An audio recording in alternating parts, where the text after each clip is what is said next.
Émission au 19e. Des invités de marque, encore une fois, cette semaine, avec un joueur vraiment hors de l'ordinaire du circuit PGA Tour, Bryson DeChambeau. On reçoit la visite également du défenseur des Canadiens, Jeff Petrie, et on vous présente le professionnel de l'année 2017 au Canada, Pierre-Alexandre Bédard, natif de Chibougamau. Et puis notre entraîneur, Éric Laporte, nous mentionne qu'il peut améliorer notre jeu alors que l'on s'entraînera avec des bouteilles d'eau. Tout ça et plus encore cette semaine à l'émission au 19e. Au 19e, une présentation de RBC au service de votre réussite. En collaboration avec Golf Île-du-Prince-Édouard, la destination golf numéro 1 au Canada.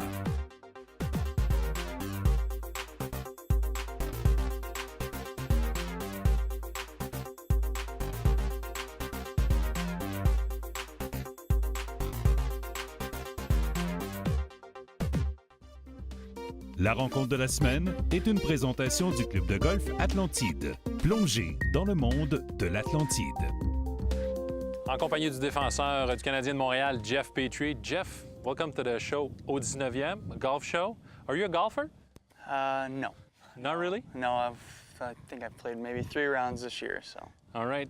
Did you play golf before when you were younger with some friends or family? Or?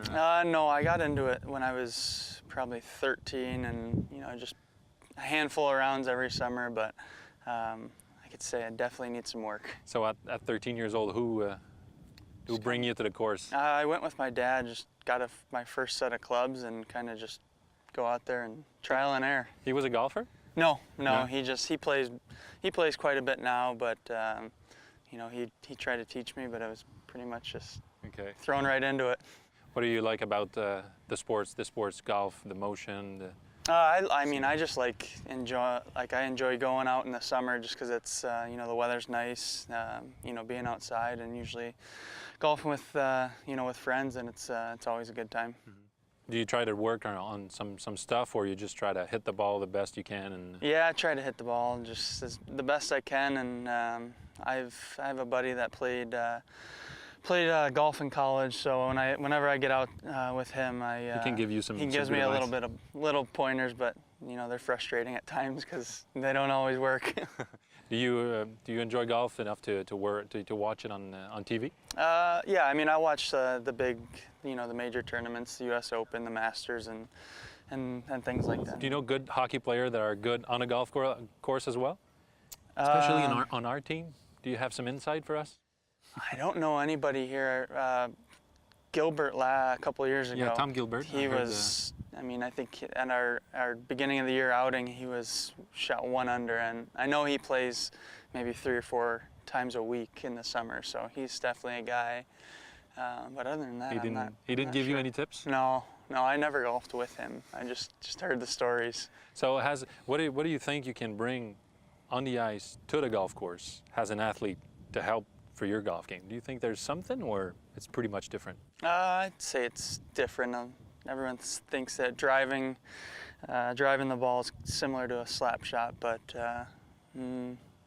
That would be the slap shot. The driving portion will be your, positive. yeah, I portion of guess the- so. But I can hit it a long way. But you can ask my group. I've been spraying it all day as well. We're ready to see. All right. All right, we'll see. Perfect. Dès le premier coup d'œil, on peut constater que Jeff Petrie possède un élan naturel. Dès le début de la montée arrière, son poids se déplace sur le pied arrière afin d'utiliser son transfert de poids au maximum.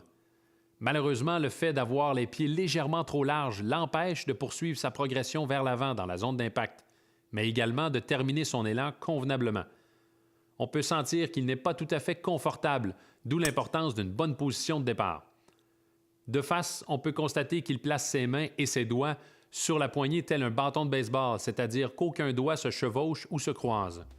Si vous avez de bonnes mains imposantes, ça peut être une bonne avenue, mais sachez que c'est plus difficile au niveau de la coordination de l'armement dans la zone d'impact. That's pretty good. Fade A little bit to the right. That's a good swing.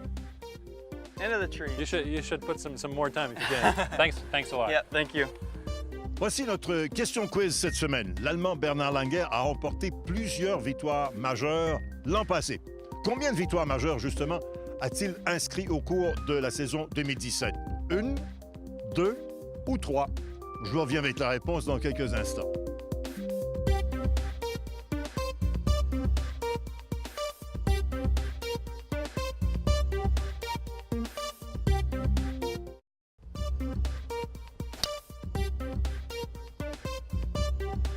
Combien de victoires majeures Bernard Langer a-t-il gagné en 2017? La réponse, 3. Il a gagné 7 tournois, dont 3 victoires majeures, ce qui lui donne 10 titres majeurs en carrière sur le circuit des champions. Alors, Jean-Sébastien Légaré en compagnie de Bryson DeChambeau. Bryson, as a rookie 2017, you were already part of the process of building clubs. Yeah. 1 year after, what's your impression of the 2018 lineup? They've made it better again. I think with them changing a little bit of the CG where they placed it in the longer irons allows the ball to get up a little higher and allows the ball to go a little farther too with the longer irons. And then they've also lengthened the hosel on the shorter end, which allows it to be flighted down just a little bit lower, which has been fantastic. So it's going to allow golfers to have it, feel like a variable length set, but perform perfectly like a one length set, like it should. Mm-hmm. When you try a new club, what's the kicker for you? Feel, sound, look, numbers? Yeah, it's first off the feel, and then second off it's the numbers, and then thirdly it's the look of it. The look is not as much of an influence for me, but it has to feel good. It has to have the proper sense of weight going through the ball, and positioning going through the ball, and also has to fly and perform perfectly. Cobra Puma with Ricky was embrace the orange when he kicks in. The tech guy, embraced your philosophy. Can you talk about this relationship with this brand? Oh my gosh, I would not want to be with another team. They have done such an incredible job. I mean, even with the color combos, for me, red, white, and blue is kind of my thing with SMU in America and everything. They highlighted that through the golf clubs. It's all red, white, and blue in their one-length irons, which has been fantastic. It just shows how much they truly care about their players and the people that are associated with Cobra Puma. And it's just been fantastic for these past couple years. I can't say anything else, but great stuff about Cobra Puma. Let's get back to the 2017 season. I got one bold statement. You're fighting. I mean, you had a tough stretch, I think. Missed 14 cuts. 14 18 total. straight, Yeah. 14 straight. I think it was 14 straight. And then you started to kick in with good Sundays, Quicken Loans, Greenbrier. Yep, And Travelers. Yeah. At some point you doubt? Or Absolutely. just hard work pays off? Absolutely, and it was nothing about Cobra Puma at all. It was about me and my golf swing and trying to find what worked best for me. And what was great about Cobra Puma is no matter what, they always pushed through and said, hey, how can we help you get better? And they've what allowed me, they have what have made me blossom in this whole process, and it's fantastic for them to be a part of it. And it was hard work, patience, perseverance, and dedication to working on my golf swing and getting the right product in my hands for me to perform my highest potential. And that's what I did, and eventually led me to win. So, talking about the win at the John Deere Classic, expectations changed for 2018, or it's the same process? I don't really set expectation values at all. I try and go and execute every single shot to the best of my ability every single day. And that's my, ticker for how I do in my performance. Is that, did I execute the right shot at the right time? Did I do this correctly? It's not about, I want to win this, win that, win this. Sure, everybody wants to do that. But what matters most is for me to execute the next shot better and more consistent than the last. So a statement from 2017? Yeah, I mean, personally, the biggest lesson learned? My biggest lesson learned, I would say there's a new level of perseverance and dedication that you have to be out here on tour. And I was able to push through and break that barrier, which is going to lead to better and more fruitful success in the future. Congrats for that rookie season, and good luck. Thank you very much. Thanks. À force de voir des Québécois remporter ce fameux trophée Mike Weir remis aux professionnels par excellence au Canada, j'ai l'impression qu'on va peut-être changer l'appellation du trophée avec une fleur de lys. Pierre-Alexandre Bédard, bravo et félicitations de Cap-Rouge. C'est toi qui, l'an passé, a été sélectionné joueur par excellence. Ça s'est passé comment pour obtenir ce titre à ta première année chez les professionnels? J'ai connu une très bonne saison 2017, qui en était ma première vraie saison chez les professionnels. Plusieurs bons tournois, dont entre autres mes 2 premières victoires professionnelles. La première à Rimouski, au Bic, Puis la deuxième, le dernier tournoi de l'année au Château-Bromont. J'ai affronté Dave Lévesque là, en dernière ronde, une sommité québécoise qu'on connaît très bien. Ensuite de ça, la Coupe Canada, qui était à Victoriaville, un autre très, très bon tournoi pour moi. C'est ça, avec beaucoup de joueurs internationaux en plus. Exactement. Beaucoup de joueurs qui venaient de la côte ouest des États-Unis, près des lignes. Puis, on avait quelques Européens aussi qui étaient venus pour ce tournoi-là. Une troisième position, moins 17 pour moi, qui était ma deuxième meilleure performance en carrière en niveau de score. Donc, vraiment une belle saison 2017 pour moi. Pierre-Alexandre, tu es originaire de Chibougamau. C'est quand même assez rare de voir un gars de Chibougamau, entre guillemets, se distinguer sur la scène du golf professionnel. Tu es arrivé comment à cette profession de joueur professionnel? Ton cheminement chez les amateurs, c'était du côté de l'Université Laval? Exactement. J'ai joué une saison pour le Rouge et Or de l'Université Laval. Mais ça a commencé un petit peu plus en Chibougamau avec mon père qui était directeur général au club. Puis j'ai appris avec lui à force de me présenter au club. Puis j'ai décidé de quitter pour Québec pour être un petit peu plus proche des tournois, que ça soit un petit peu plus facile pour moi là, de performer puis de m'entraîner sur des terrains de grande qualité. Donc je suis maintenant à Cap-Rouge. Puis c'est un petit peu comme ça que ça a commencé. J'ai joué pour le Rouge et Or 1 an. Ensuite de ça, j'ai décidé de tourner professionnel. Puis j'en suis rendu où je suis maintenant. Et je te pose la question parce qu'il y a sûrement des gens qui doivent se dire, mais pourquoi est-ce qu'il n'a pas peut-être tenté sa chance dans une université américaine, par exemple, pour se confronter aux gars qui évoluent sur le web.com? Est-ce que tu y as pensé? C'est sûr que j'ai pensé, mais personnellement, le Rouge et Or, à ce moment-là, me satisfaisait vraiment bien. Je dois dire qu'une première saison aussi exceptionnelle que ça te met beaucoup de pression sur les épaules pour la deuxième. T'envisages ça comment? Quels sont, pour le moment, les objectifs que tu t'es fixés? Écoute, j'ai toujours gravi les échelons tranquillement. Jamais été vu amateur comme le meilleur joueur, mais toujours à chaque année, je me présentais. Puis le titre que j'ai gagné cette année, c'est encore une preuve que j'ai gravi les échelons tranquillement. L'année prochaine, l'objectif est vraiment le Mackenzie Tour. Je pense que je suis rendu là dans ma carrière de golfeur. C'est vraiment là que je veux me voir pour la saison 2018. Pierre-Alexandre, quels sont les éléments sur lesquels tu vas travailler pour améliorer ton jeu? Est-ce qu'il y a des points bien spécifiques? Écoute, c'est sûr que le putting, c'est quelque chose que je veux améliorer à chaque année, que je vais toujours être capable d'améliorer. C'est vraiment le défaut de mon jeu en ce moment. Mais je suis pas inquiète que je vais avoir les outils nécessaires. Puis j'ai une belle entourage avec moi en ce moment qui peuvent m'aider là, pour ça. Tu parles des outils nécessaires. La puissance, maintenant, est devenue un élément essentiel pour tous les circuits professionnels.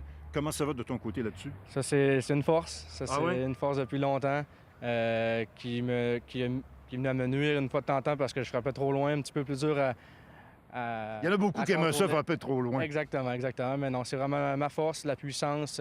C'est avec ça que je suis capable de jouer vraiment des bons scores là, au golf.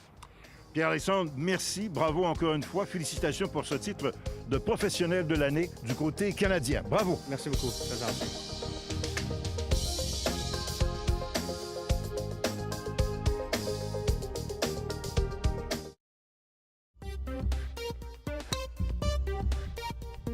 Au terrain d'exercice vous est présenté par les tout nouveaux M3 et M4 2018 de TaylorMade.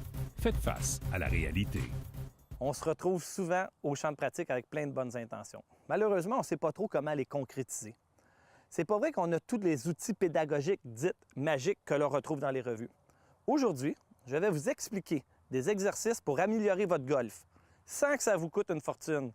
Tout ce que vous aurez de besoin, c'est des bouteilles d'eau. Le premier exercice à faire est pour travailler la précision. Prenez votre bouteille et le bouchon pointant devant vous. L'idée est de faire des demi-élans où votre bouchon va pointer vers le haut sur le côté arrière et le haut sur le côté avant. Un peu comme ceci. Ce qu'il ne faut pas faire, c'est que votre bouchon reste en ligne avec votre cible, comme ça. Donc, rotation de vos avant-bras vers le haut, sur le côté arrière et sur le côté avant. Le terme contrôlé ne veut pas dire garder la face du bâton vers l'objectif. En réalité, les mains et la face du bâton fonctionnent tel un cercle. Les mains tournent avec les épaules. Il ne faut pas garder la bouteille devant soi. Il doit y avoir une rotation des avant-bras. Maintenant, pour la régularité de vos coups, il faut ramener la tête de votre bâton sur le bon chemin. Parce que souvent, les golfeurs vont ramener leur tête de bâton sur un chemin extérieur-intérieur, ce qui va produire des slices, des balles coupées ou des coups avec très peu de puissance. Placez les bouteilles de sorte à faire un corridor intérieur-extérieur. 2 en ligne avec votre balle et 2 autres pour créer le chemin. Le but est de ne pas toucher aux bouteilles à l'extrémité. N'hésitez pas à faire plusieurs bonnes répétitions de cet exercice, car souvent, il faut réapprendre à avoir le bon plan d'élan. Un bel exercice au jeu court est de positionner 2 bouteilles chaque côté de notre balle. L'idée, c'est de faire passer notre tête de bâton entre les 2 bouteilles sans toucher à celle-ci. De cette manière, vous allez développer votre coordination main-œil et vos contacts de balle deviendront bien meilleurs. Parce que pour réussir une belle approche levée ou roulée, il faut être capable de frapper la balle dans le centre de la face du bâton. Un autre exercice qu'on peut faire au chipping, c'est d'aller positionner une bouteille derrière notre pied arrière. L'idée, c'est d'avoir 80 % de notre poids sur notre jambe avant au moment de l'impact, qui est une des grandes erreurs des golfeurs amateurs. Faites quelques répétitions avec une bouteille derrière votre pied arrière. Et après, allez-y avec une balle.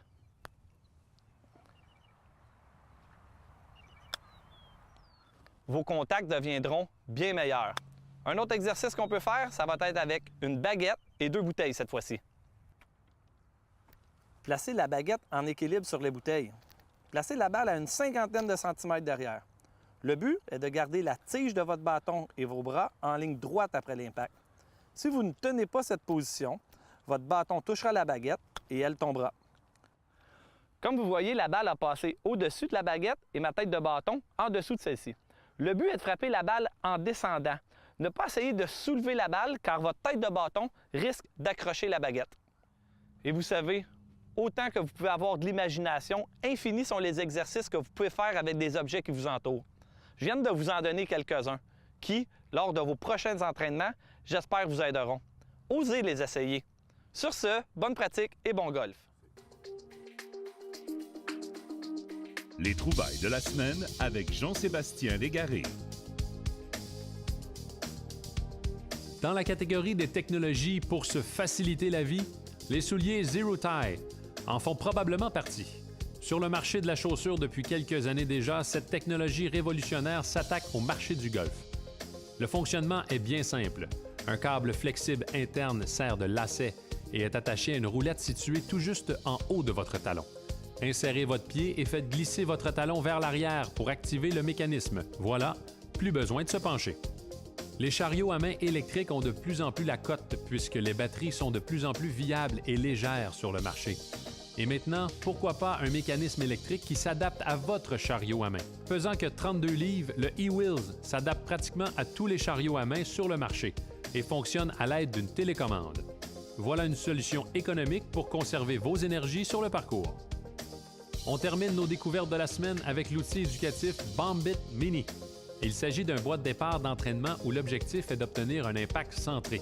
2 versions sont disponibles. La version AM pour amateurs possède un volume de 55 cm3, tandis que la version Pro est légèrement plus petite qu'une balle de golf, alors que le volume de la tête n'est que de 37 cm3. Après quelques élans, votre bois de départ aura des allures de géant.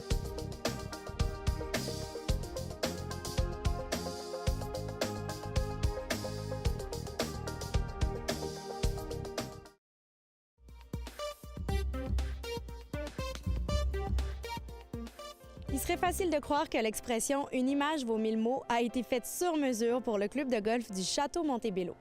À vous d'en juger avec le reportage qui suit.